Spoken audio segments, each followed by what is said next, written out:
Who's that coming down the track? Who's It's the that Mean coming Machine. down the track?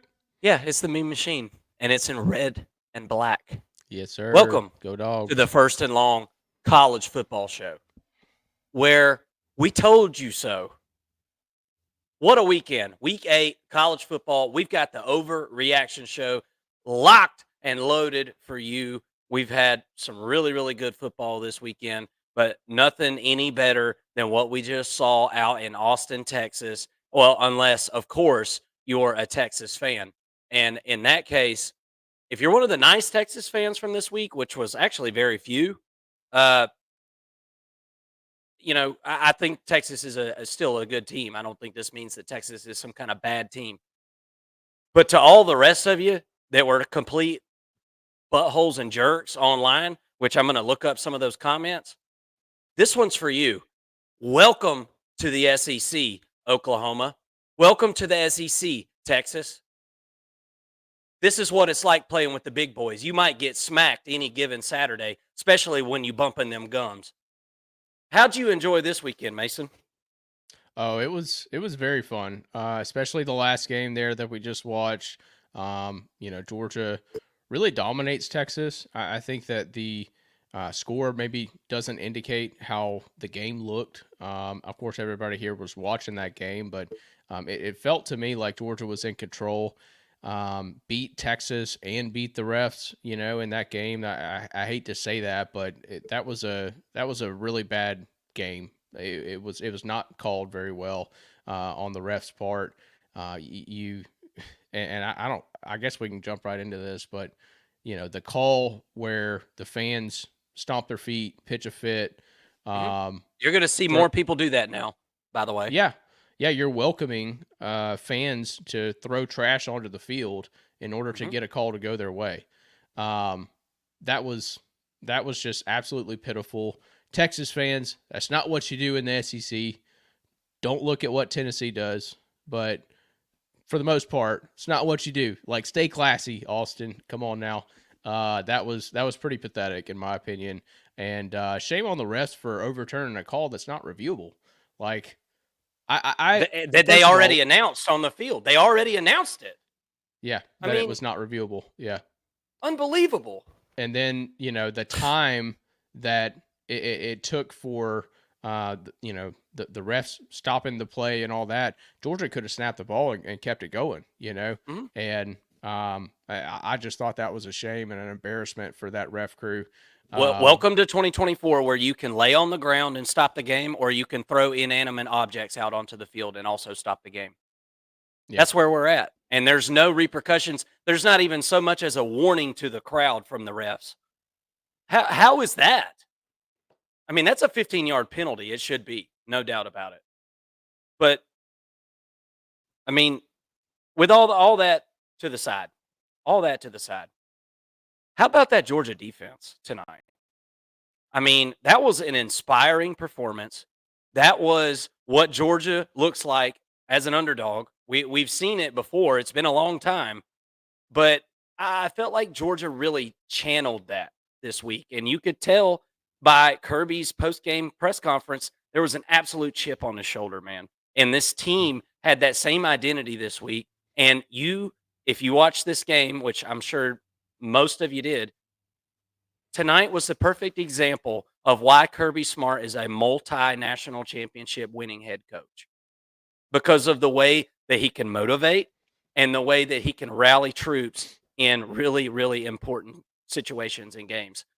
Very, very impressive. This was by far the best performance we've seen from the Georgia defense this season, and more of like what we were promised in the offseason.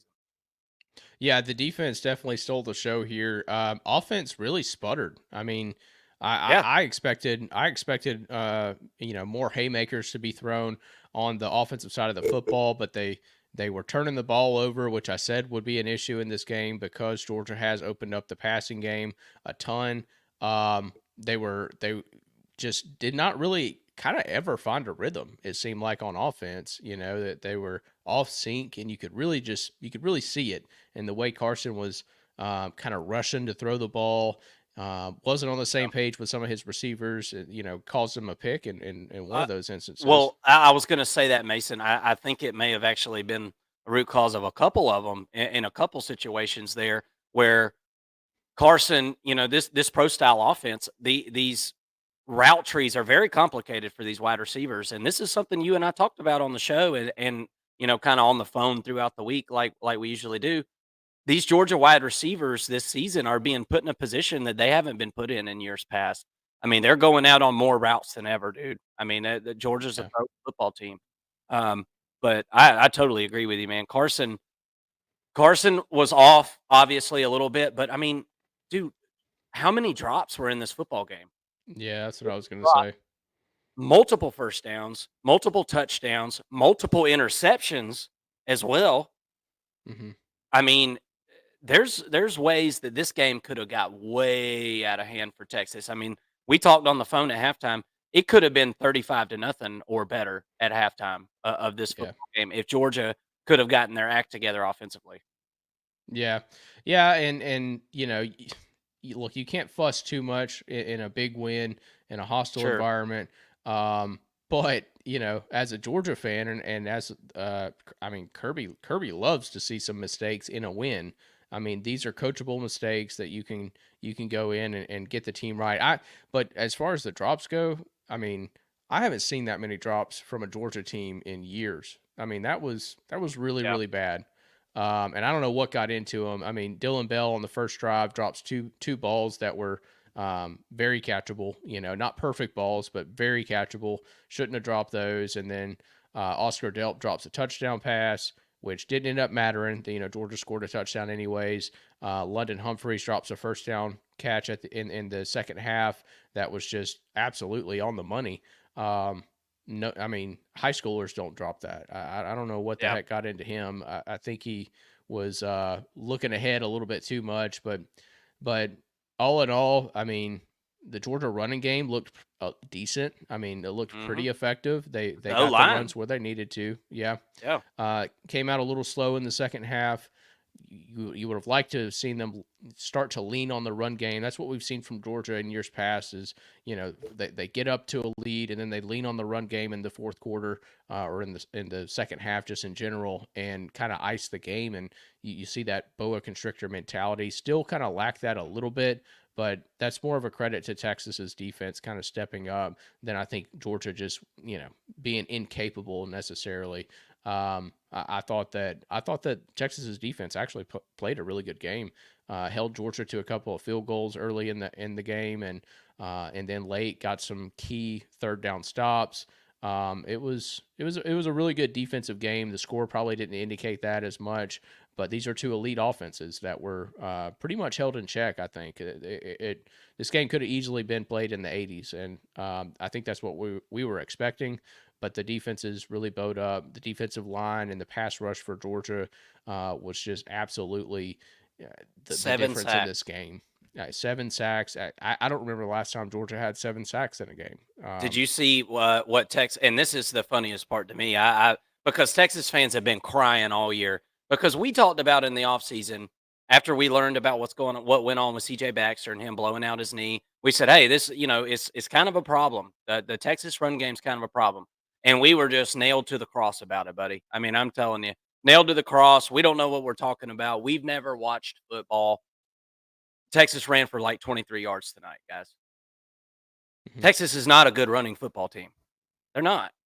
Okay. And we've said that. They're not deep at running back. They're not experienced. They're not good at running back right now. They're not. And this offensive line got their booty cheeks clapped tonight for Texas. I mean, just got worked. And by the way, you want to talk about some bad calls? How many holding calls did you see against Mhm. Georgia defensive linemen?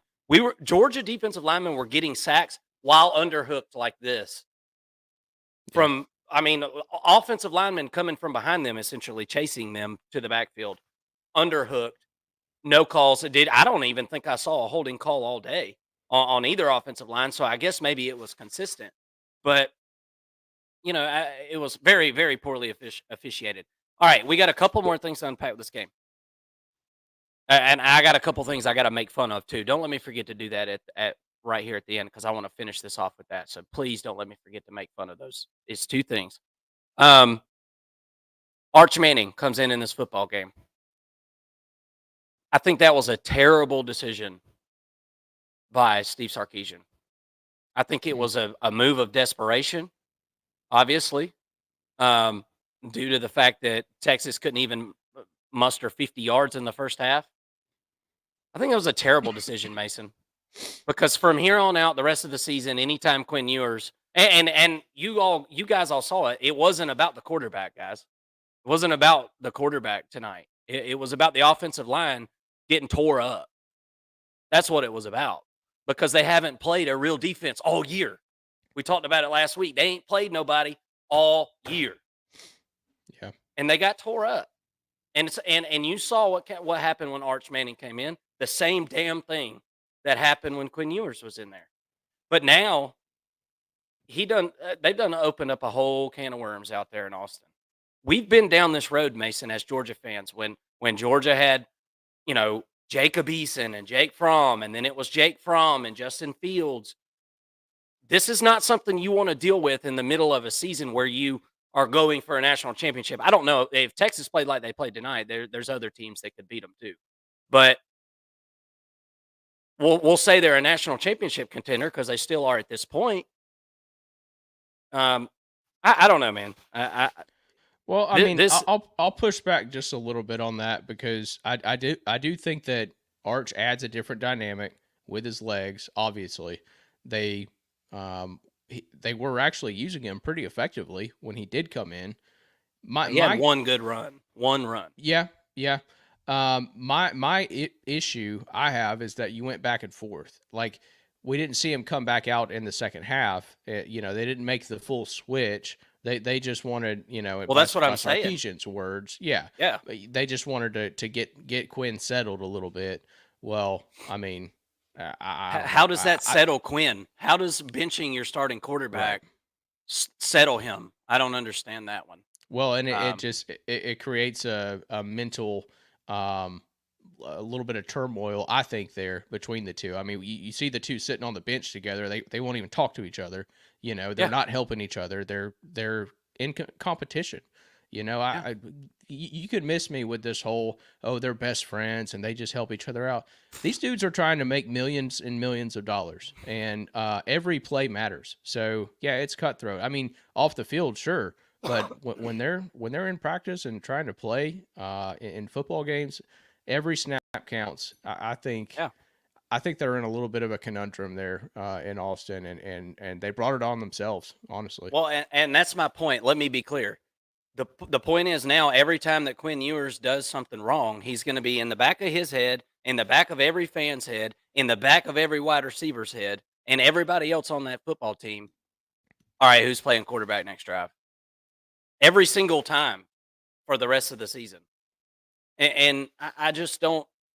Arch clearly was not ready. I mean, he did have one good run. He did. He had one good run. And then he turned the ball over and he threw some really shitty passes. I mean, Mhm. it just but it wasn't his fault. As I said, this wasn't some kind of great, measuring cup to see if Arch Manning's ready. My point was it doesn't matter who played quarterback tonight. They were about to get Yeah. worked.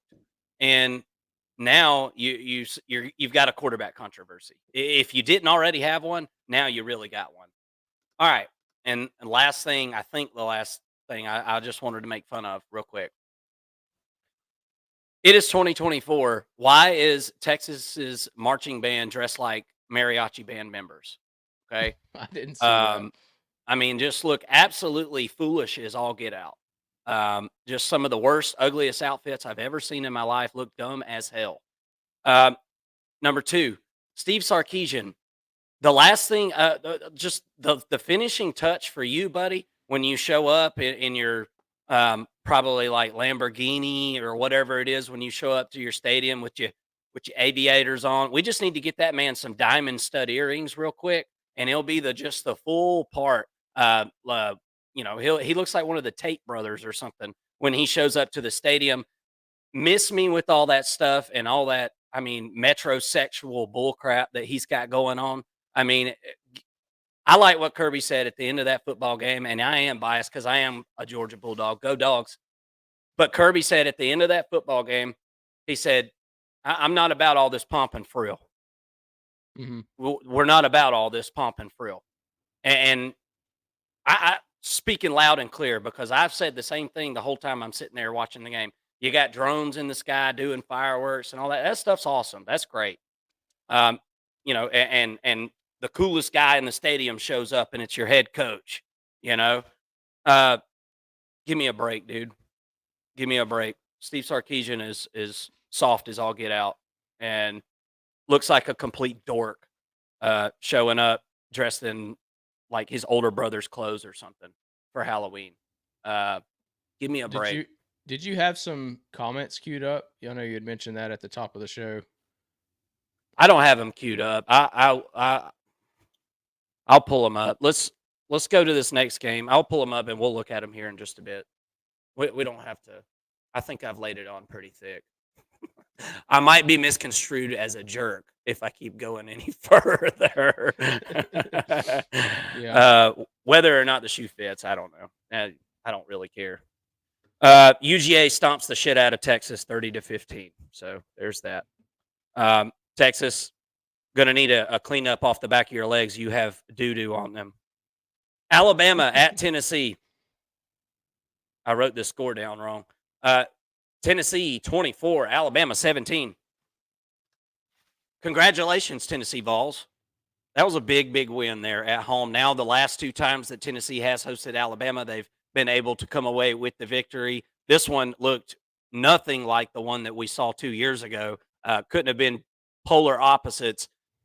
Tonight was just further proof that Tennessee has, I think, at least front seven wise, I still, it sucks to be at week 8 in the season, and I still kind of feel like this. Obviously, the Tennessee secondary is not bad. We know that it's not bad, and I think it's good.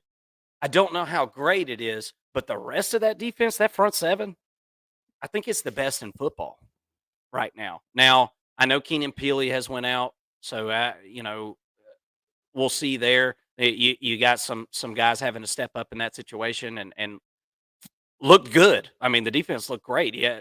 Again, Tennessee holds their opponent under 20 points. This is every game this season, I think, right? I don't think anybody scored more than 20 on Tennessee this year. Really, really impressive. Nico finally in the second half of this football game, after looking like just absolute mess in the first half. I mean, that was probably the worst we've seen. I think maybe he worked through something maybe in this game, and I'm that's what I'm going to take away from this game. I think that Nico may be able to walk away from this game and gain a little bit of confidence because coming into this game, he looked defeated already, a little bit frightened out there, a little bit. I don't know. It just didn't look. It hadn't been looking great. I mean, Tennessee fans, you know what I'm talking about. This hasn't been a great offense so far this year. They were able to hit a big play, a couple of big plays in this game, stretch the defense of Alabama out, and that's going to have to be the recipe going forward. I don't think Tennessee is going to be some high flying, high scoring offense this season, but they got a chance because they can run the ball effectively. And if they can just hit a shot play or two, it's what we talked about this week. If they can hit a shot play or two, they got a chance because their defense is going to have them in every single game. What do you think about this one? Well, it wasn't much of a game up until the second half. Obviously, just based off of the score, it really felt like Alabama was missing opportunities in the first half, and Alabama looked like the team that was more prepared going in, and that's kind of what I've seen from Kalen DeBoer and the staff. It's coming into games they're prepared, but once they get off script, it's the cheese sort of slides off the cracker, and I think that's an issue that's got to be corrected. Some of the best coaches in the game right now are making really good adjustments at halftime, a la Josh Heupel in this game. They outscore Alabama 24-10 in the second half. Obviously, that's the ball game there. But I'm on the same page with you, Mark. Nico goes out with a back injury or a hip injury, whatever it was, on that hit, and I was worried about Tennessee at that point. I'm thinking, my gosh, this they're going to give it up. You know, they had drop passes too in this football game. I thought that they were going to come out and lay an egg at home. You know, and both of us had Tennessee picked to. I think win this game. I know I had them picked on the money line, but we both had them picked to cover the 3 points. And I'm just, you know, when you have a pick in the game, you're obviously more interested in it. And I'm just thinking, man, they're going to come out here and just lay a big old stinking egg. And credit that team, the entire team, the coaching staff, everybody came out in the second half with a solid game plan, with halftime adjustments being made, and really just put it to Alabama in the second half, and didn't look back.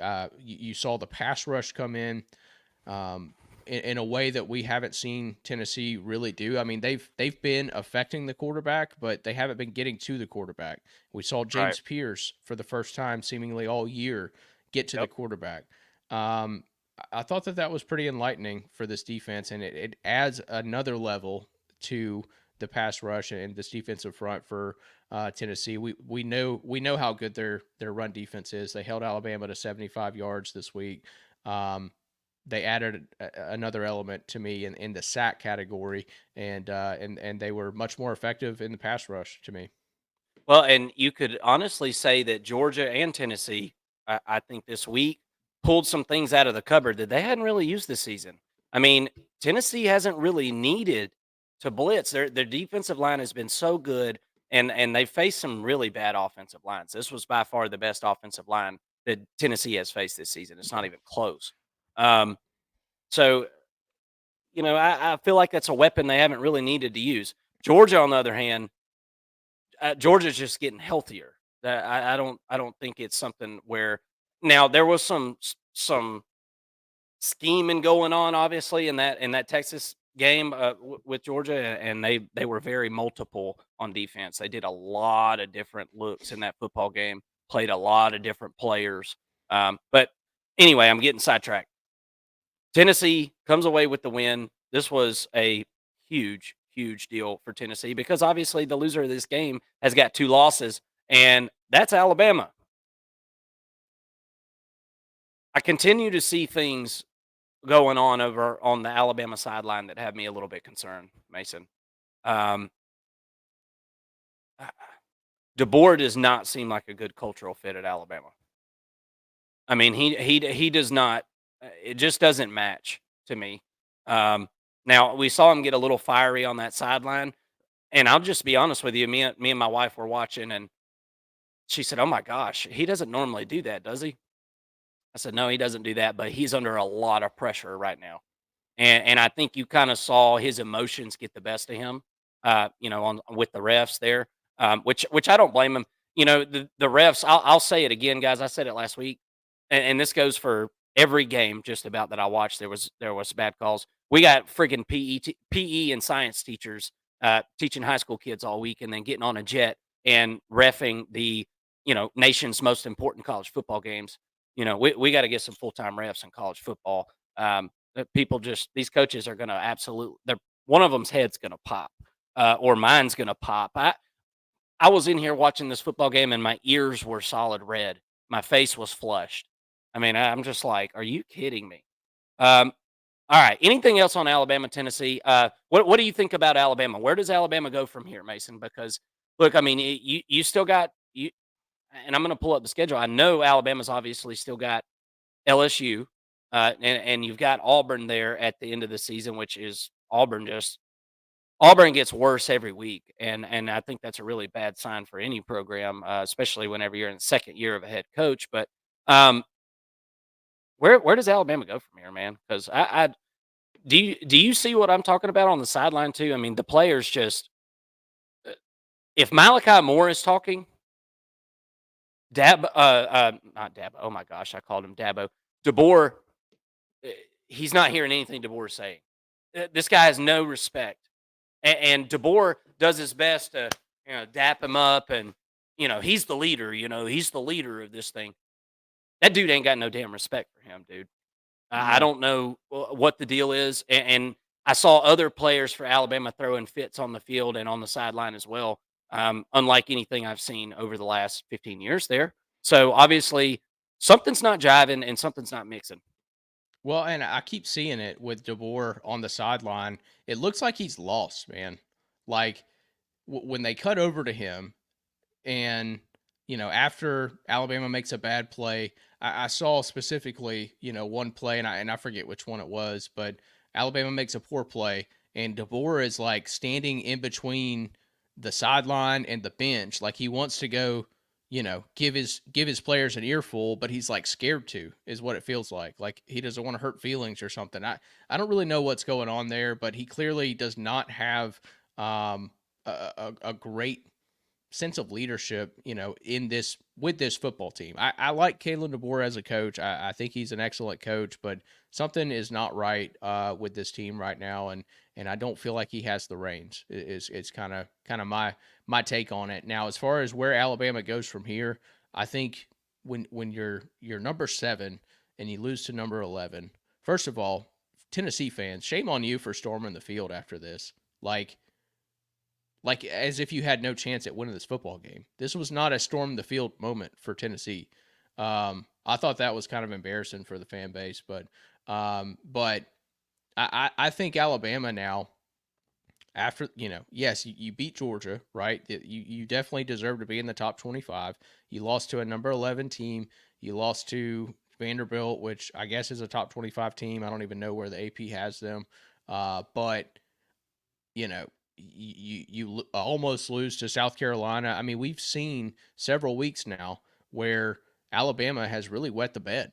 Hmm. To me, they're definitely lower tier in the top 25. I think that where they will end up is probably about 15, but I feel like in our rankings they'll be in the 20s, and I I think just that that's told about where they're at. Double O'Neal. He asked that in the comment section. First of all, he said, "Who's the new number one?" I said, "Oregon should have been number one the whole time." What win did Texas have to deserve to be number one better than Oregon beating Ohio State? That made no sense. Why was Texas number one? Nobody's there's no good answer for that. Um, and Alabama, I told Double O'Neal in the comment section, I'm feeling like probably around 20 for Alabama. And the only reason that Alabama's not dropping out, folks, is because they have one of the best wins in the country. I guess Mhm. the best win in the country, other than Georgia's win over Texas, right? So Well, I mean, I guess you'd say Oregon over Ohio State at this point, but who's Ohio yeah, State played? I mean, who have they beaten? Georgia's beaten Texas now, and Alabama beat a Georgia team that beat Texas. So to me, that's a more impressive win yeah, than Oregon beating Ohio State, but not when it comes to rankings, I guess. right, right. Yeah, and we don't fully know Ohio State. I mean, and because they have one of those Texas schedules where it's real easy. Hmm. Um, I wanted to. All right, hold on. Just so Surfer Boy 3000. Thank you for watching. By the way, he said in the comment section, I was going to see Mason if you could pull the video up. There was some kind of fight with the USF South Florida. Now, Surfer Boy, was it South Florida against South Florida? Like they fought each other? Is that right? Because I'm seeing the first thing that pops up, and it's a pretty short video, Mason. I was hoping maybe you could just play the video on here. Is that possible? Um, Maybe you could share your screen. But I Yeah. looked up South Florida football fight, and it was posted 5 hours ago by PSC. Oh, PSC highlights. Shout out. He's on YouTube. He's got some good highlight videos.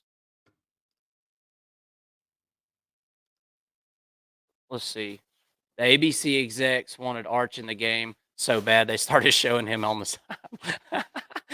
Dude, I know, man. And it was funny. They wanted to show all these celebrities on the sideline of the Texas game, but they had to wait until Texas could do something positive, which was mainly the second half. So here we go, guys. We got this video. Let's watch this. Let's see if we can do the whole. Can we do the whole thing? The Here we start go. that you hoped for. Obviously, they brought the energy into the second half. You wondered Okay, you played a great first half, maybe the best of the season. Are you bringing energy Oh, now as you shit. see some things getting sorted out on the sidelines now? This is where you got to keep your poise, right? You just, everybody, listen, the Bulls aren't playing the Bulls, right? This is Bulls against UAB. These guys got to remember that right now. This is where your leadership steps up. So emotions boiling over in a negative way now on that USF sideline. Really need to get no that big deal. I'm just under the head control. coach. Don't look here. And defensively, it pushing and shoving, it really isn't a horrible thing defensively because we're very aggressive guys by nature defensively. But that looked like that was more than that. That was a little more than that. No question. That's frustration. And again, it's not Bulls against Bulls. It's Bulls against Blazers. Got to keep that in mind. Lordy, lordy. Interesting. Yeah, you don't see that every day. That's got to be the worst feeling in the world as a coach. You know, I feel for the coach over there. He's trying to act like everything's all hunky dory. You know, obviously, quite a divide in that locker room. Phew, bad stuff. All right, guys. So we've got UGA at Texas. We've got Alabama at Tennessee. Alabama and Texas go down. Let's talk LSU at Arkansas, Mason. I want to kind of round out the SEC here. And this game's important. LSU, got to give them their flowers, man. They played an extremely emotional game last week, obviously, against Ole Miss, overtime victory. I was really playing on the fact that I felt like this was a letdown spot for LSU. And make no mistake about it, it was a letdown spot for LSU. Now, I'll be honest with you, I didn't watch this whole game because once things were in hand, Arkansas was never a team that was going to really be able to come back. They were going to be a No. team that needed to get a lead and run the football, and really just wasn't able to do that. We talked about the weakness for Arkansas's defense is their pass defense, but LSU gave them a decent little dose of the run game as well. Mason, you were on LSU. And by the way, LSU fans, y'all are extremely nasty in the comment section as well. So thanks for commenting on the video. What did you think? Even though Mason picked your team, I didn't even understand that. But Yeah, what'd you we think, rode man? the fence, really. We kind of split in our picks there, which we don't often do. I feel like we're usually on the same page with a lot of our picks, but Yeah. I thought that LSU coming into this football game would be focused, right? A lot of people were saying this is a letdown spot for LSU. Arkansas is playing good football, which they are.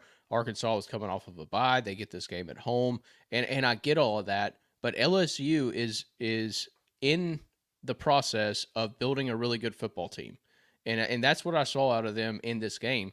Caden Durham goes for over 100 yards in this football game. Caleb Jackson has 5 carries for 30 yards. Josh Williams, 5 carries, 18 yards. We're seeing Williams get less carries, and Caden Durham, the freshman, obviously getting the bulk of the carries. He's running the ball much more effectively. But in comparison to Arkansas, which has ran the ball really well this season, we saw it's actually LSU that has a lot more yards on the ground, I guess I should say. Got the run game going against Arkansas. That was really impressive, I think, for a team that has been very pass heavy for the past few years, really. But in this season, it seemed like early on they could not develop a run game. And in this game against a pretty stout Arkansas defense, they really got the run game going.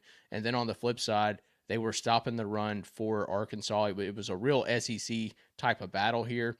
And Jaquindon Jackson was held to 26 yards, on 5 carries. That was the difference in this game. When Arkansas wasn't established in the run, they really got behind in the sticks. Taylor Green is not. I mean, I like him as a quarterback, but he's not gonna win on 3rd and long passing the football and win you the football game. He'll get a few of those plays. They got to stay on schedule, or they're toast. That offense has to stay on schedule.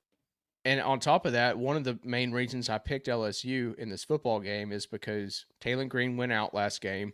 He did have a bye week, so he was 2 weeks, removed from that injury. But so did Jaquindon Jackson. And I didn't feel like they would be as effective in the run game, which they weren't. Taylor Green ended up with negative yards after you include the sacks. And that was pretty much the game. I mean, when you take away a team's running game and rushing attack, Jaquinton Jackson looked like one of the best running backs in the SEC, and I think he still probably is. But that whole aspect of this offense for Arkansas was eliminated by LSU. And going back to my point, what we're seeing is LSU building a really solid, balanced football team.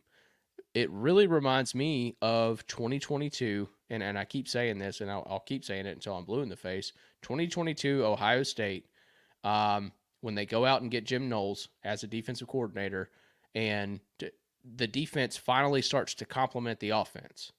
That's what we're seeing with LSU. We're seeing it play out before our eyes, and we're seeing it get better. The defense is getting better and better week after week, and the offense is still playing at a consistent level and actually getting better because of the run game, the dynamic in the run game starting to take effect. Don't look now, but LSU is undefeated in the SEC and looking like a real contender for an SEC championship game at least, if not, a championship.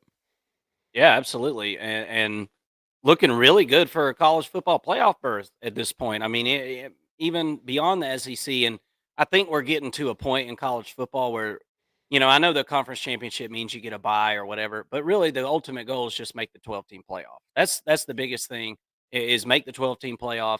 And even if LSU doesn't win the SEC, which I think they've got a little too, it might be a year too early to be talking about that. I think, but who's to say? I mean, it's wide open. There's no just overly dominant team. Every single team has got some issues right now. It's really pretty wild. And I don't know if we're going to look back on it and say it was the transfer portal that caused all this parity or whatever. But you're right, Mason. LSU's getting a lot better every week right now. And look at their defense over the last couple of weeks, guys. I mean, it's pretty remarkable. And look, everybody can say what they want to say online about Arkansas or whatever. Arkansas has statistically played very well this season. Um, Today was not a good day, but Arkansas has been really good offensively this season. This was, I think, by far their worst game. Turnovers have been a big issue, and it was again here today. 3 turnovers in this football game. Arkansas is not built to overcome those type of things. Georgia somehow goes on the road to Texas and turns the ball over 3 times or whatever it was, and goes out of there with a 30-15 win. That's unbelievable. I don't even know. That's so rare. I mean, to go beat a number 1 team and throw 3 interceptions and beat, that's rare as hell. But my point is, you can't turn the ball over on this offense and expect to win. Everything they do has to do with running the football. But let's talk on the SEC for just a second. You got Texas A&M, LSU that are both undefeated in the SEC. Now, Texas A&M, we'll kind of talk about their game for a second. They look. Can we all just get to the point where we can just say that Mississippi State? I forget who it was a couple years ago, but everybody kept saying this is the best 4-win team in the country or ever, or blah blah blah. I forget what team everybody was talking about. It was a couple years ago. I think it might have been Nebraska, the best 5-win team to ever play, which means absolutely effing nothing. Who cares, right? That's a loser participation award if I've ever heard it. But Mississippi State is feisty, and they have an offensive minded head coach, and they got a quarterback that's he's not like killing it, or Van Buren or whatever, I guess, but he did great against Georgia, especially in the second half. Hit some big plays. Mississippi State's figuring some things out, but with that being said, Texas A&M struggled to put them away, man. Absolutely struggled to put them away. We'll see about Texas A&M. I wanted to kind of pull up some of those stats. Did you get a chance to get an eye on that football game at all, Mason? I did not. I was just score watching on that one, to be honest with you. Yeah, I Not was enough too. I'm gonna screens go in the living room today. So- I'm gonna go back and watch. Oh, I gotta have something to do on Sunday, right? So I'm gonna go back and watch this one. But I mean, listen to these stats though, Mason. Mississippi State had 22 first downs. Texas A&M had 17. Look, Texas A&M is a good defensive football team right now, and that's what their team is built around. They have a defensive coordinator, ex-defensive coordinator as a head coach. He's a defensive-minded guy. I worry about the playmakers as far as on the passing game on the offense for Texas A&M, and as far as winning a championship goes, I think that's going to be a hindrance to them. And I'm also a little bit concerned about their secondary. I mean, Mississippi State threw for 242 yards, against Texas A&M, and it wasn't some fluky thing where Texas A&M got up real big or whatever. It was, a back and forth type of battle. Every time Texas A&M would pull away, Mississippi State would come in there, and I don't know. Texas A&M, I don't think is got a chance at winning the SEC at this point, but they're obviously involved in the hunt, and Yep. we have to respect that at this point. Only loss being there to Notre Dame. They get the win, Well, 34-24 over Mississippi State. and looking ahead just a bit, they got LSU next week. At home. Yippee! That's going to be a big game. All right, where's that at, Mason? It's at home for Texas A&M at Kyle Field. So it's going to be a big old game right there, and that could honestly, I really feel like my early take on that is I think that the winner of that game will be playing in the SEC championship. I could see that. Because I could see that. LSU, especially if it's LSU. Now Texas A&M has to play Texas at the end of the year. They get South Carolina, a no-name team, and Auburn. I think they, win both of those games or all three of those games. But then Texas at the end of the year could end up beating them, and then Texas A&M would be 7-1 in the SEC with a head-to-head loss to Texas. Assuming Texas wins out, they would get in. Texas would get in over Texas A&M. But if LSU wins, their only hurdle would be Bama. And even then, they could lose that game and still potentially get in. So it's going to be interesting. That's a marquee matchup for sure. Yeah. I don't know, man. I mean, the way this SEC is shaping up, I mean, it's possible that they could go to the SEC championship. I don't think either one of those teams is really within the top two teams in the conference. Do they make the SEC championship? I don't know. I mean, there's so much attrition going on. I mean, who knows? But I don't think either one of those teams is actually a top two team in the conference. But that doesn't, that's not how this works. Who does LSU got left on their schedule? Obviously A&M this week. But yeah, A&M, then a bye, and then Alabama. I think that's it. I think it's in Baton Rouge this year. They've got Florida, Vanderbilt, and Ole Miss, and Oklahoma. So very winnable for the rest of their schedule. And I like them against Texas A&M. Well, obviously going to break that game down this week, guys. That'll definitely be one of the ones that we'll be talking about. So I haven't even turned the page as far as to week 9 yet, but man, that's something you definitely got to look forward to, and something we will be 100% talking about this week. So the LSU fans will be all over my ass for picking Arkansas against the spread last week. But actually, for the record, guys, I actually just took Arkansas in the first half, and they let me down not so gently. All right, let's go to the Big Ten. We talked pretty much everything we need to talk about the SEC. Well, unless something else comes up. We can circle South back. Carolina. We can circle back. Yeah, South Carolina at Oklahoma, 35-9. Oklahoma, worst offense in the Power Four. Yeah. I mean, is there anything else we really need to say? I mean, 21-0 at the end of the first quarter, and it was over. I mean, early in the first quarter, really, 2 defensive scores for South Carolina. Their defense is absolutely legit, and they keep proving it week over week. But I'll say it till I'm blue in the face. South Carolina's defense is legit, and they're a scary team for anybody who has them on their schedule. But also, I thought South Carolina's offense played pretty well, especially early.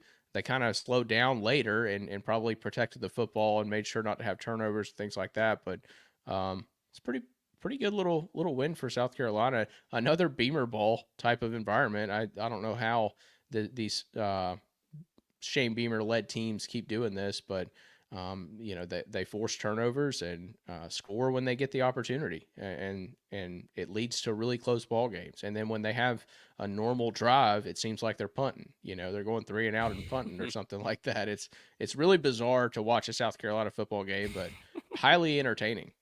It absolutely is. I have to say this is the most entertaining South Carolina team that I've watched in a few years. Now, you go back to the one year where South Carolina, beats Tennessee and Clemson at the end of the season.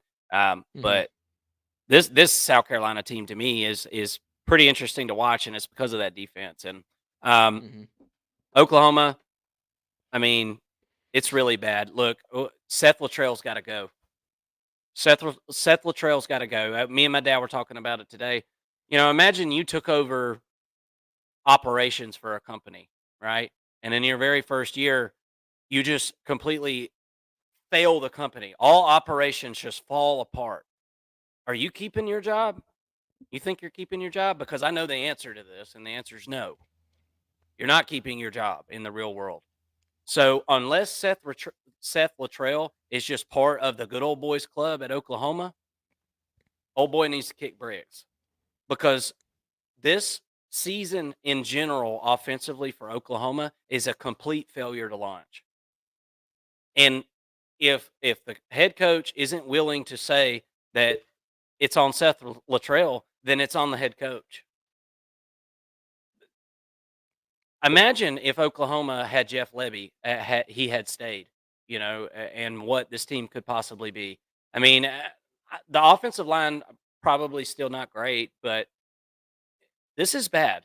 And if you don't know, Seth Luttrell is very much an insider in the Oklahoma program, and Oklahoma has notoriously kicked coaches to the curb for family members, nepotism, politics. Something's got to be done here. All that's got to be put to the side. Otherwise, is Oklahoma really serious about winning? Is my question. Seth Luttrell's got to go. You gotta move on. You have a defensive minded head coach who has completely flipped the identity of the defense in a really good way. Look at what they did against South Carolina today. I know South Carolina's not great offensively, but I mean, take away the turnovers. Oh, you shut them down. It's not. I don't know. It's really, really, really bad there in Norman, and I hate it for I hate it for our pop. Uh, Certainly, pop, if you're watching this, hate that for you, man. Maybe they'll figure something out as the season goes on here. Maybe get a little healthier or fire Seth Luttrell. I don't know. I don't know. All right. One more SEC game we didn't talk about, Uh but it huh. was really competitive. Auburn at Missouri. I saw J.M. Jones gave a little Miz at the end of his comment there, so we Mazzy. appreciate you. We appreciate you commenting and coming on or being a part of the show and watching. I thought that was a huge comeback win for Missouri. I mean, 14-0 in the fourth quarter. Excuse me, 15-0 in the fourth quarter. And really just ice the game. Brady Cook goes out in the first quarter, doesn't come back until the fourth quarter, and a Brady Cook that a lot of uh, okay, so he had a torn labrum. In That was in 2022, 22. tough stitches. Yeah. Yeah. But yeah, so Cook, comes back in the fourth quarter, leads the team to victory. It's got to be a huge confidence boost for him. I mean, especially because we've had Missouri fans on the channel talk about how like you got to stop playing him. Like Yeah. we need to start seeing more Chris Pine or Drew Yeah. Pine. I think it's Drew Pine. Drew Pine. But Hmm. but then Brady Cook comes out. I mean, he still only completed 50% of his passes, but ultimately, like it was his leadership that won this football game. At the Yeah. end of the game here. On top of that, Auburn kind of just pissed down their own legs here. Had a kicker miss a field goal late, and I mean, you want to talk about throwing some players under the bus? You're gonna hear it from Freeze this week. You better believe it. You already know. That is Hugh Freeze's favorite pastime. All right. Yep. Throwing his quarterback or his players under the bus. Meanwhile, this dude's, running around Mississippi a few years ago and got a slut in one hand and a Bible in the other. This guy is unfreaking believable. And he thinks we're all stupid. He thinks none of us even see it, which leads me to believe he's quite the narcissist as well. Um, I'm not a fan of Hugh Freeze, and Auburn fans are not happy with him right now. I'll tell you that. There are already some Auburn fans talking about getting rid of him. Well, I'm all about like baptizing people and stuff. So don't take this the wrong way because I'm a Christian, but he's all off season. He's out there in the pond, at in the cow pond over there at Auburn baptizing people, and look, I'm not saying that that's a bad thing. I'm not, because that's like the ultimate goal for a Christian, right? Is to be evangelical or whatever. But you're the head football coach at Auburn. Can you maybe just coach the football and maybe do that in private quarters? This guy is all pomp and frill to me, and all about image. His image. He's got an ego from absolute hell, and he thinks it's from heaven, and that's the kind of the funny part, or at least wants us to think that. I'm just I'm not a fan, and there's a reason, he's got the past that he's got. Let's just say that. And Auburn knew what they were getting when they got him. So, it's Auburn fans can be mad all they want, but this is who Auburn wanted, and this is who they wanted to hire. So, be mad all you want to, but I guess you need to call the 1-800 number at Yellowwood, um, because that's their number one. The guy that owns Yellowwood, Auburn Well, guy, he pays for everything around there. So that's how institutionally decisions are made at Auburn. I don't know if y'all know that. It's kind of a known thing in the SEC. The boosters make the decisions, not leadership. yeah. Well, and Auburn's not going to win anything until they go out and get an offensive line and a quarterback, which they did Yeah. flip Deuce Knight last week or the week before that from Notre Dame, which is a huge get. He's a fringe 5-star quarterback, but he's not going to be ready to go next year. I mean, Oh, they still doo-doo. have to go out. Doo-doo Night. Yeah. I'm gonna call him. I'm gonna call until Oh gosh, here. he gets he gets that nickname until he's worth the shit. I'm gonna tell you that. I'm gonna call him Doo-doo Yeah, Night. So I think with the recruiting that Hugh's done, he's earned himself another year. But next year he better have 8 or 9 wins with a big win in the mix there as well. So, but anyways, I think that's all we got on the SEC for this week. Yeah, there's your point. There, everybody. There's your point and laugh special for the SEC. It's Oklahoma. It's Auburn. They actually had that game just a couple of weeks ago. I think they were calling it the Toilet Bowl. All right, let's go to the Big Ten, and we're at that point in the season where I can just pretty much trash whoever I want if they suck, because none of their fans, they're all hiding, just like all the Texas fans are doing right now. They're hiding. And they'll be hiding until they play a game against somebody that's somewhat decent, because they've only played one, and it was Georgia, and they lost their ass. All right, Big Ten, let's go talk about some of these games. Nebraska at Indiana. This is something that we got to talk about. Yeah. Holy damn. I mean, you want to talk about a cheek clapping? Holy moly. Indiana is on to something. 56-7 over Nebraska. Beat Nebraska like they owed them money. I mean, and Nebraska fans, look, I mean, we've talked about the Texas fans who got embarrassed this week. We talked about the LSU fans who I'd imagine will be here all week again, as we'll be breaking down another LSU game, and they'll be bragging. And they have every right to do so. That's what you do when you win. But the Nebraska fans, I mean, just the absolute put downs. I mean, they were just putting down any Indiana fan they could find online, just putting them down, putting them down, putting them down. And me and Mason, we've never watched football or anything like that. So the fact that we saw Indiana and we liked something that we saw clearly meant that we were completely and utterly stupid, right? No, wrong. Wrong. Now, I will say this. As the betting show came around on Thursday, I proceeded with caution with this one, and I shouldn't have. Should have trusted my gut. Should have trusted what I saw. Indiana's the real deal, folks. Rourke, the quarterback, 17 of 21, extremely efficient day, 189 yards, touchdown. Did have one pick, but Indiana just played efficient football, 495 total yards, 280 yards passing in this one, 215 yards rushing. I mean, it was an all-around beatdown, dude. 6.5 yards per rush. Nebraska had 5 turnovers. I mean, eh, some things change and some things stay the same. And Nebraska continues to hold the gun to their own foot. I mean, just completely imploding on offense. Yeah. This team, we thought that they had taken a step forward on offense. And I mean, just by the law of averages and what they did last year and the body of work they put together on offense, I mean, they couldn't have crapped their pants any harder this year.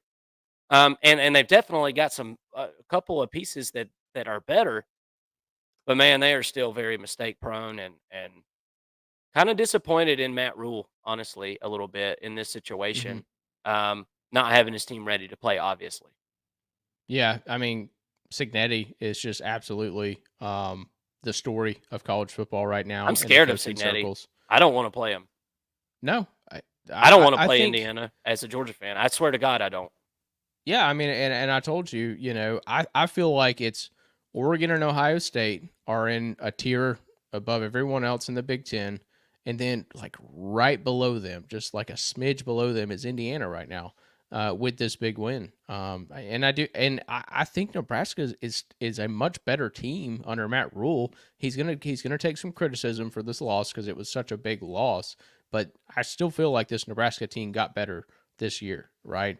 Yeah. The only other loss was a really close loss that they really should have won against Illinois, and that game just kind of slipped there late. But on paper they actually won that football game.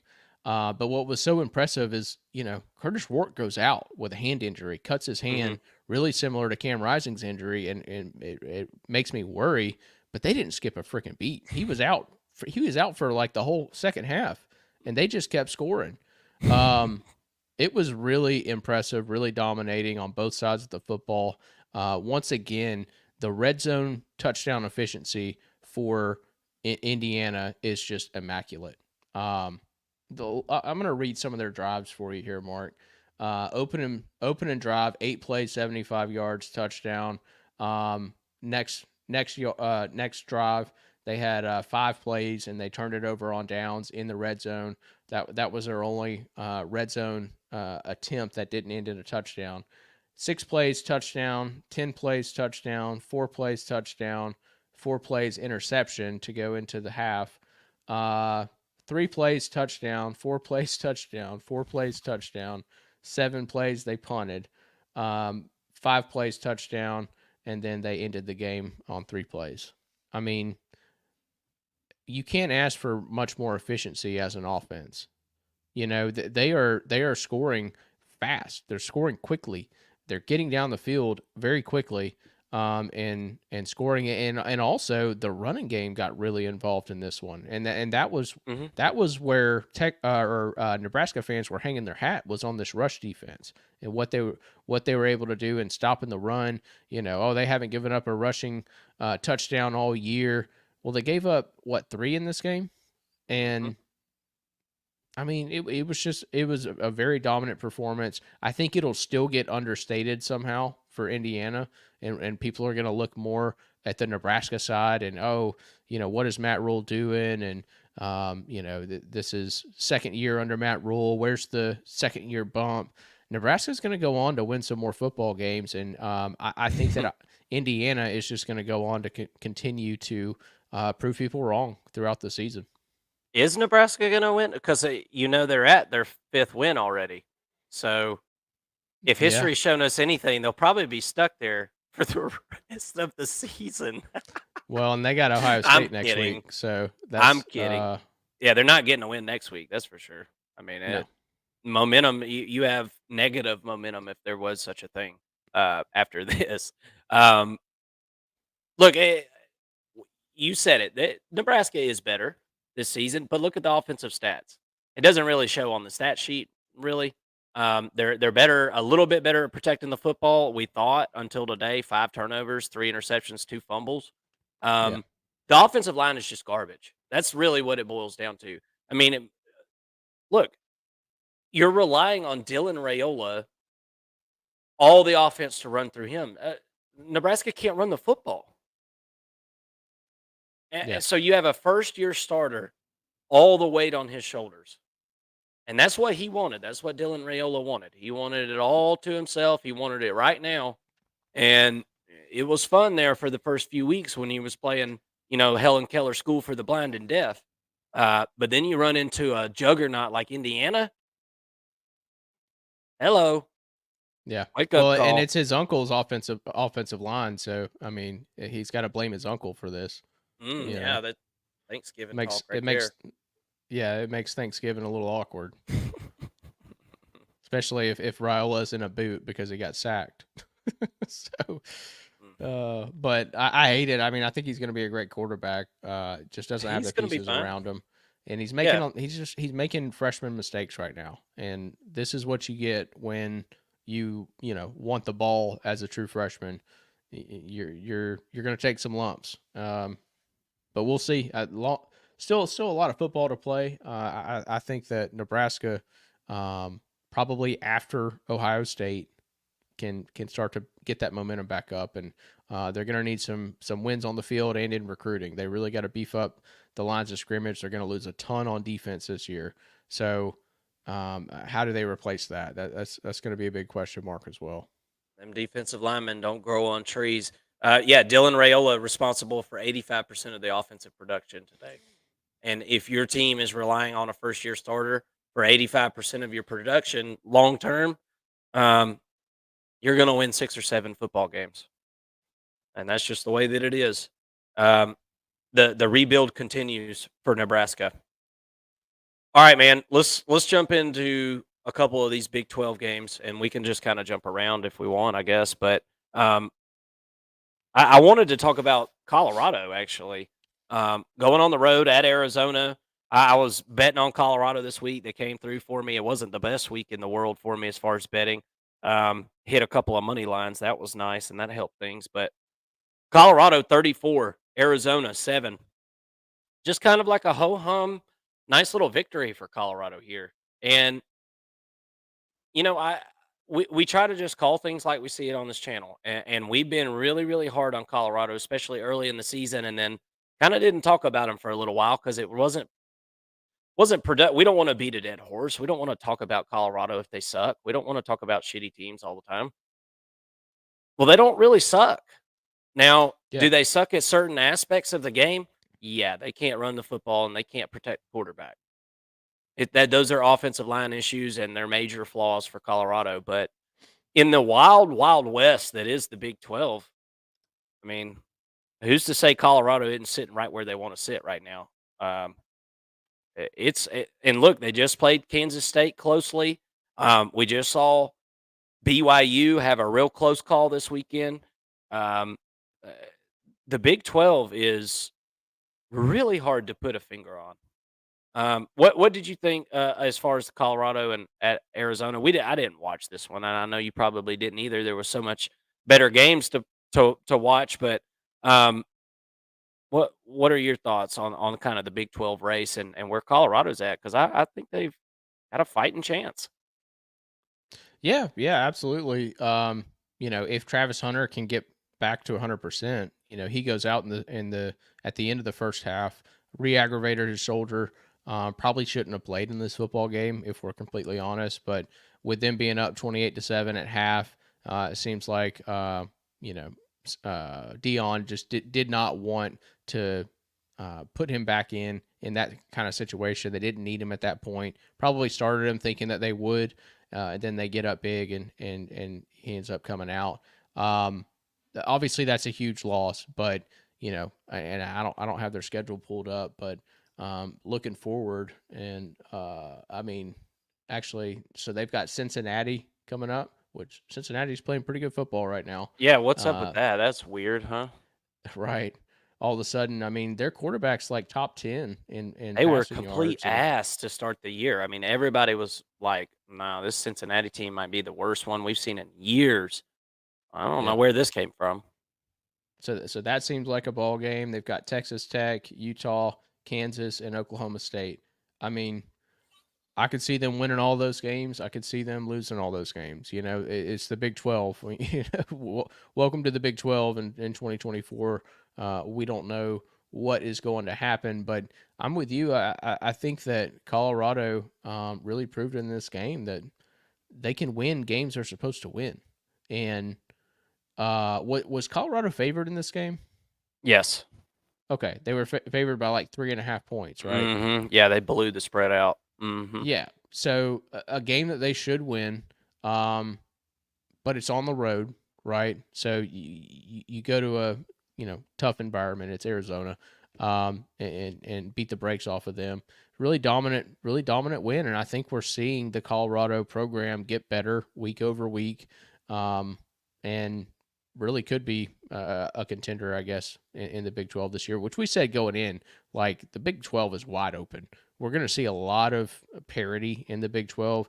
It has been everything that we thought it would be as far as being, being the conference that has the most parity above all other conferences. You really don't know who's going to win week in and week out, but I do think that Colorado is looking like a pretty decent team right now, and looking like a team that's going to go bowling by the end of the year. Yep, absolutely. All right, let's keep it going here. Let's keep talking about the Big 12. So Iowa State 38-35 over UCF. Apparently, this was just a really, really good football game. O'Neill in the comment section was saying that there was some kind of bailing out from the refs here in this game. I don't know. Again, this is going to be one that tomorrow morning I'll be watching the consolidated game for them. I'm really interested to see. Iowa State's a team that I've got to really do some more digging on. I mean, I know the basics, but they haven't had like a real big matchup this season. And I know that their toughest games came at the end of the schedule this season. So here at the end of the year, we're going to have some primetime spots for Iowa State if they keep winning, and I don't see any reason why they wouldn't. They seem like the front runner to me in the Big 12 now. They seem like the team to beat, but it is so hard to tell in that conference. Kansas State 45, West Virginia 18. Not a ton to talk about there. Kansas State looks really good. Avery Johnson 298 yards in that game. Everything working good for Kansas State there in that one. Arizona State falls to Cincinnati. I mean, we have to mention them because Arizona State was 5-1 before this game. So on the road at Cincinnati, ends up losing that one. And we talked about Colorado. How about Baylor going ahead and taking Texas Tech out of the conversation? All of a sudden, Baylor has one of the most high-flying offenses in the country as they score 59 points. I kid, but where the hell did that come from, you might wonder, and I would wonder it too. And then we talked about BYU at Oklahoma State, 38-35. Oklahoma State has literally and they had guys out hurt in this game, so but it doesn't matter. They're really bad defense anyway. That was one of the worst defensive displays I've ever seen in that football game. I mean, Oklahoma State is piss poor. I don't know what's going on with that team. Last year they kind of did this a little bit, got blown out by South Alabama last year, and then ended up turning it around and playing Texas in the Big 12 championship. 0% chance of that crap happening. Not with this team. And they try to start the backup. He gets hurt. Rangel, and then Bowman's got to come back in, and he's just an absolute dork with the football in his hand. So I don't know. Not looking good for them. All right, and then let's just kind of march through the rest of these because, look, I mean, it's the ACC. For whatever reason, ACC fans I guess they don't really watch anything. If you're out there and you've got a pulse, let us know in the comment section. I'd like to know that you're okay. Virginia at Clemson. Clemson wins 48-31. I'll just come right out and say it. Obviously, the offense for Clemson is a lot better, Mason. And I think Clemson's got a decent chance of being able to hang with Miami there in Charlotte if they can both advance to the ACC championship. We'll talk about Miami in a second, but Clemson's offense is clearly better. But it's a little weird to say, but I'm a little concerned about Clemson's defense, Mason. Um, you know, we started off the season saying that, and defensive line wise, I think it's a really good defensive line, but there's obviously some flaws going on here, man. Because and I'm pulling up their schedule, but gave up over 30 points to Georgia, which is acceptable. It would be acceptable, except Georgia put up like all 30 of those points in the second half. So that was one half of football that Georgia did that. So that's unacceptable. Gave up 20 points to App State in a blowout win, and that can be excusable. I guess you could see, you're up 66-10, and then they score a touchdown field, something like that. I don't know exactly what happened, but because I didn't watch that crap hole of a game. I mean, give me a break. But then you give up 35 points to NC State. NC State's not good enough for you to allow that. They're not. 14 to Stanford, okay, got it. 13 to Florida State, got it. Both of those teams do not have a pulse on offense. 14 to Wake Forest, that's actually not bad. But then those 31 were all in the first quarter too against Wake Forest. And then 31 against Virginia. So you've given up 31 to Virginia, 35 to NC State, and 34 in the second half alone to Georgia. I don't know, man. Well, the defense seems a little suspect.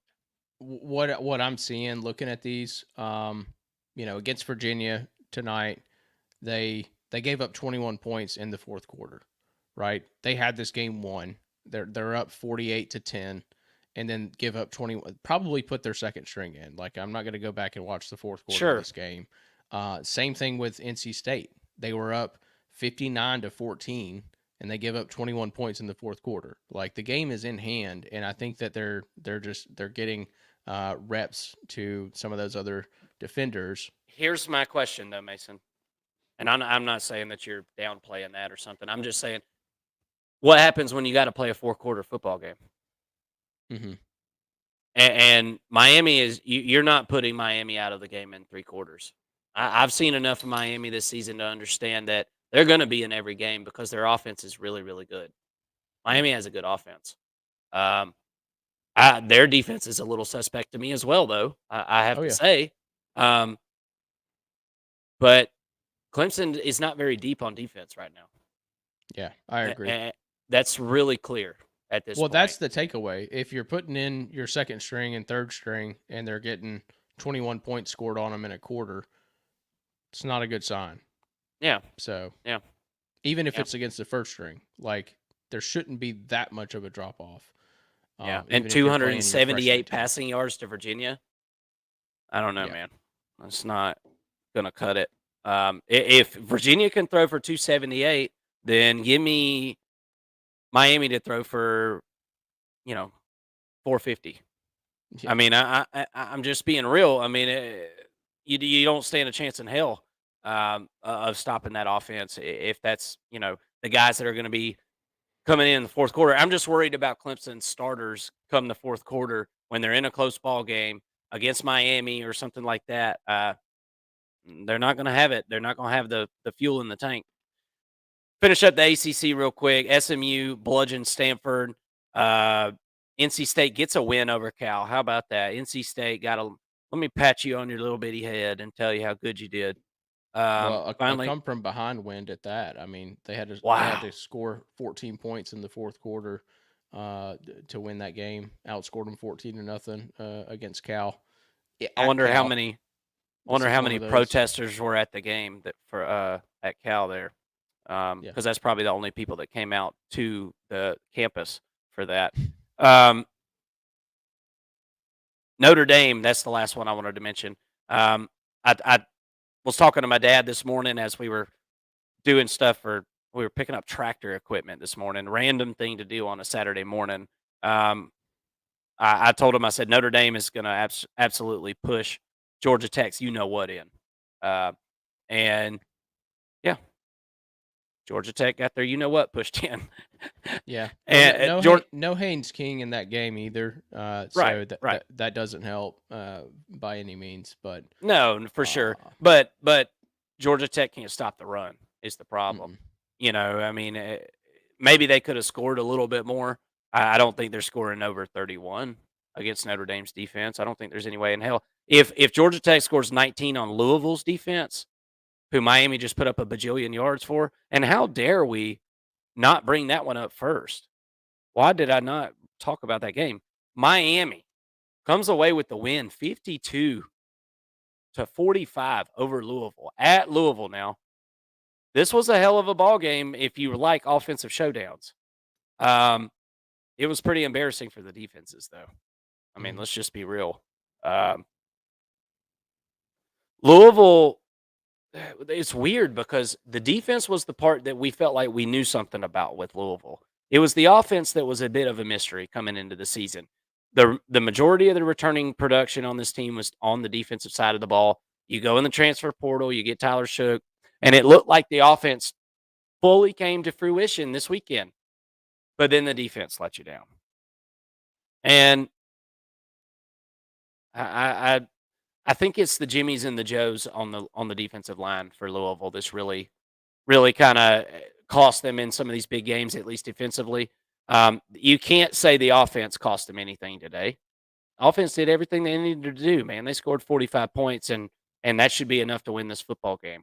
What do you think about Miami, man? I think enough about Louisville. Louisville lost the game, and Louisville is now completely irrelevant. So we can stop talking about Louisville, which I'm kind of glad because I'm tired of talking about them anyway. You know, the defense is really just centered around a potential first rounder in Gelati. And, you know, when he's getting double teamed and nobody else is able to take advantage of that, it creates a glaring hole for this defense. And it's showing, obviously. On the Miami side, I think when you look at Miami, I mean, going into this season, we were thinking that Miami would have a hell of a defense, particularly a defensive line. We had questions in the secondary. The secondary is very suspect for sure. But also the defensive line, it seems like they're really struggling to stop the run. And I don't know what's up with that. I think they've got really good guys. Really, I still like the defensive line. I think they're deep. But it seems like they're one-dimensional on the defensive line, and it's in the pass rush. You know, that seems to be where they're most effective. If they're struggling to stop the run, I think that you really have to question the linebackers at this point, which I thought were pretty good. I think Maui Noah is at the linebacker Maui Noah, not the offensive lineman. I think that he's struggling as a true freshman. I believe he's the true freshman. I might be mistaking him with another linebacker that they have, but there's a really talented true freshman, and I know Maui Noah is a linebacker for them, but somebody's not getting it done is my point at the linebacker position for Miami. They should be much better at stopping the run. They got big physical dudes up front. Look, if you can get a pass rush, you can stop the run. Like as a defensive line, I don't really understand how because we're not really talking about a ton of outside linebackers and it's not all in pieces. We're talking about dudes in the middle of that defensive line that are players and game wreckers. But why are you so good at pass rush, but you can't stop the run? If you're getting a push, you're getting a push. The line's moving. Why aren't you tackling guys behind the line? I don't understand that, but it seems to be the case for Miami. Teams are able to scheme some holes open for them and or against them, and it's really hurting this defense for Miami, and I think you're in store for a lot more close games. Assuming that they can get through the gauntlet. I mean, we keep saying that they're going to show up for a game and finally win and cover, and they kind of keep making it really tight against teams that they shouldn't be that close. Now Louisville, I can respect it a little bit, but the Cal and Virginia Tech games, that was pretty inexcusable in my opinion for you to be playing those games so closely. Having to come from behind to win both of those double digits, both of them. Right. But the offense is absolutely legit. I think this offense can score on any defense. They really have weapons all over the field. And it's weird. They're kind of doing it without Damian Martinez. He had a pretty good game this week, but he hasn't really been the bell cow running back that we thought that he would be. maybe he gets going moving forward, and maybe that slows the game down a little bit on offense for Miami, gives the defense a chance to rest, because it really seems like they're going out there and scoring really fast and keeping the defense on the It's true. field, and it's hurting them later in ball games and keeping it close. Well, and I also want to say that Mario Cristobal continues to make some bad in-game decisions, and I'm not gonna I'm not gonna sit here and break it down the whole end of the game there, but the dude continues to just make coaching blunders from the sideline. He is really really bad at game management. I mean, got a lead, at the in the fourth quarter. Time is running out, and we're going to throw the ball on second down. It's 2nd and 4. You've been running all over Louisville to end the game. Their guys are tired as hell, right? And you're going to throw it and almost throw an interception. I mean, it just would have totally changed the complexion of the game there. What are you doing? And then you go Mhm. and you run it on third down. I just don't understand some of the decisions that Mario Cristobal makes. We all remember what happened last year against Georgia Tech. He's got a long list. He did it at Oregon. Eh, New coaches do this. We saw Kirby do it. We've seen Dan Lanning do it a little bit, but Mario Cristobal doesn't seem to be learning from it.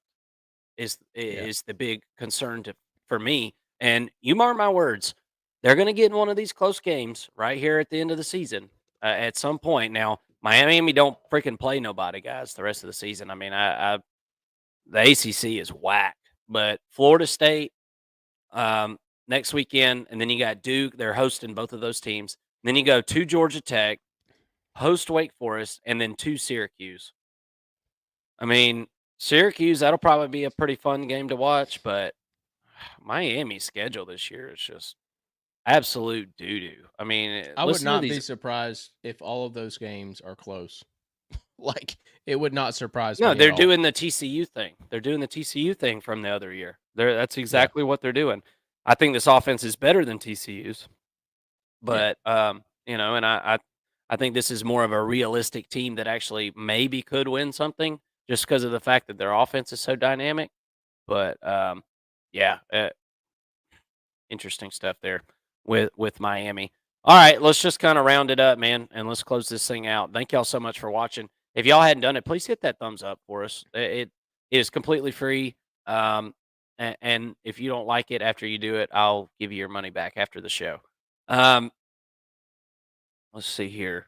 And by the way, we've got UNLV at Oregon State playing right now. TCU at Utah going right now. If anybody, got your West Coast matchups going on.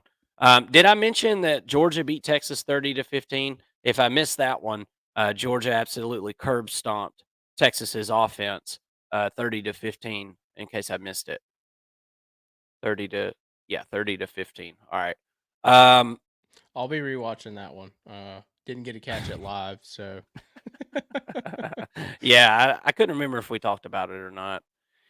Anyway, I watched a little bit of it. It's pretty good.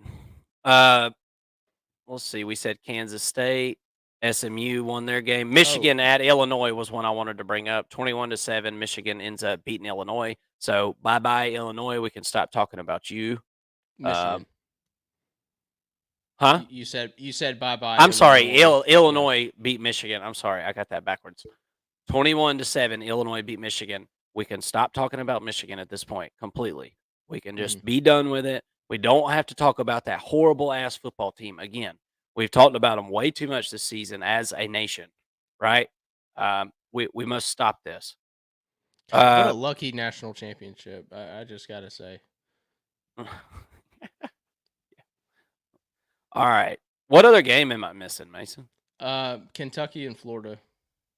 Ooh, Kentucky at Florida. What was the final of that one? I was tuned in, but it just didn't look like Kentucky was. I think Kentucky's done gave up. What was the final? It was 48-20. Florida up 27-13 at halftime, and it just felt like Kentucky could not come back in this game. They still had a chance. I mean, they put up 7 in the third quarter, and kind of made it a football game, but got outscored 14-0 in the fourth. That's not going to get it done. where was the defense for Kentucky in this game? Like, I don't understand. I mean, That's why I'm saying I think they done quit, man, because defense requires a lot of effort. You know, yeah, offense is one thing. You can kind of go out there and run your little program or run your plays or whatever. Defense takes every bit of heart and soul that you got. You got to scratch and claw for every tackle, especially at this level.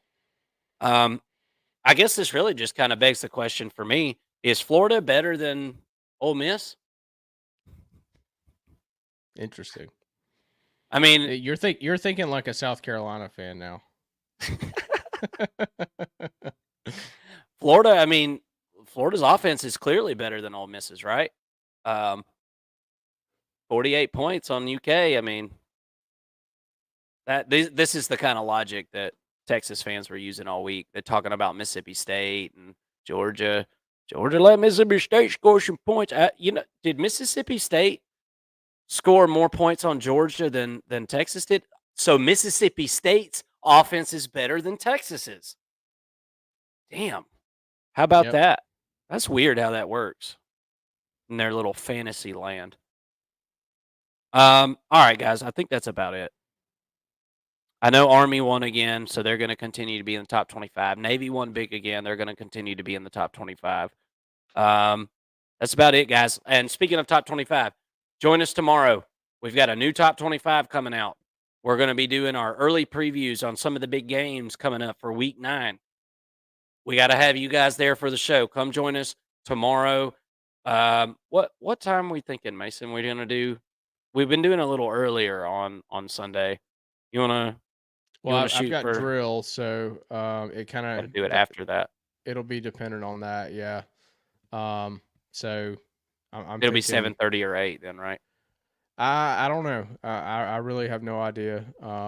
It probably will, but we're supposed to get out early, so maybe we can make it work before dinner. But just stay tuned to the channel, y'all. We'll definitely try to throw it up with about 30 minutes. Before we go, you'll get a notification if you got the bell hit and all that. But yeah, we'll definitely be on sometime around dinner, I would say. All right. Yep, that sounds good. See y'all at dinner time tomorrow here on the First and Long College Football Show. We've got live shows all throughout the week. If you haven't subscribed, we hope you'll consider doing so. What a fun week of college football. I hope all of you enjoyed. Congratulations to your teams that won. Those of you that didn't, you're more than welcome to come on the show tomorrow and cry about it. Thank y'all so much for watching. Sure do appreciate it. Happy college football. We'll see you tomorrow.